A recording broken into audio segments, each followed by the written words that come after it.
Bafa TV mudukurikira umunsi ku munsi, twagarutse rero muri ya gahunda y'ubusobanuro bw'amazina agiye atandukanye. Abakunzi bacu baba batwandikiye muri komenti bakatubwira cyangwa se bakifuza ko twabaha ubusobanuro bw'ayo mazina. Uyu munsi rero tugiye kuguha ubusobanuro bw'izina Claude, Patrice na Nande. Claude, Patrice kimwe n'izina Emmanuel. Inshuti bakunzi rero bacu, mwatwandikiye muri komenti mukifuza ko tubasobanurira cyangwa tubaha ubusobanuro bw'ayo mazina. Turaje rero tubikunyuriremo. Wowe ukigera hano bwa mbere, banza ukande subscribe, ukande no kukazogera kugira ngo uzajye ubona ubusobanuro bw'amazina agiye atandukanye tukugezaho hano kuri Fab TV. Kandi ntibagirwe gukanda like niwumva bikunogeye, ndetse urashobora no gukora share kugira ngo ibintu bigende neza. Nawe urashobora kutwandikira muri komenti tubwire izina wifuza ko twagusobanurira, ubundi ibintu bikomeze kugenda neza cyane. Tugiye guhera rero ku izina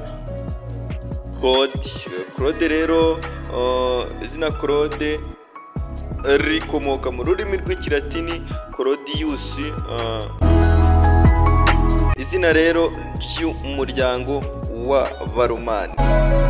Busobanuro rero bw'iri zina busobanura uhuze, ufite ubumuga cyangwa se utitira mu buryo bw'ubugani cyangwa se buvuga kwiyoroshya.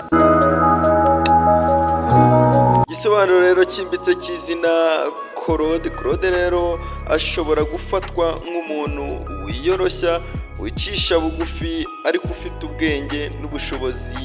Iri zina kandi rifitanye isano n'abantu benshi b'ibyamamare mu mateka ya kera. Ahangaha rero byaba mu butegetsi cyangwa se mu buhanga.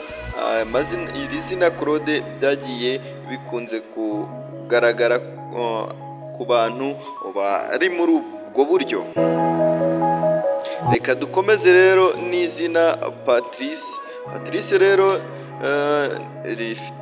bifite inkomoko mu rurimi rw'ikilatini aho ryitwa Patricius, bisobanura rero uwikomokaga ku muryango cyangwa se uwakomokaga ku muryango w'icyubahiro cyangwa w'abatware cyangwa se w'umutware. Patrice rero izina rikaba rifite ubusobanuro ukomoka ku muryango w'icyubahiro cyangwa se umunyacyubahiro. Patrice ashobora guhuzwa n'icyubahiro, kuyobora ndetse no kugira icyerekezo. Ni izina rero rifite isura y'umuyobozi cyangwa se umuntu ugira indangagaciro z'ubutwari. Muri makeya rero ni ko iryo zina riza kuba risobanura. Ikindi kandi reka tukubwire n'izina Emmanuel rero ni izina rikomoka ku giheburayo Eman cyangwa se El. Ubusobanuro bw'iri zina rero risobanura Imana iri kumwe natwe. Ubusobanuro bwimbitse Emmanuel ni izina rifite uburemere ku myemerere ya Gikristo, risobanura ko umuntu yihamagarira kuba hamwe n'Imana cyangwa se yibutswa ko atari wenyine mu buzima bwiwe.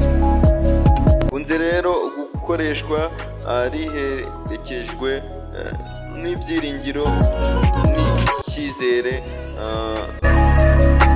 cy'umuntu. ubwo rero ni inshamake y'ubusobanuro bw'aya mazina Claude, Patrice na Emmanuel.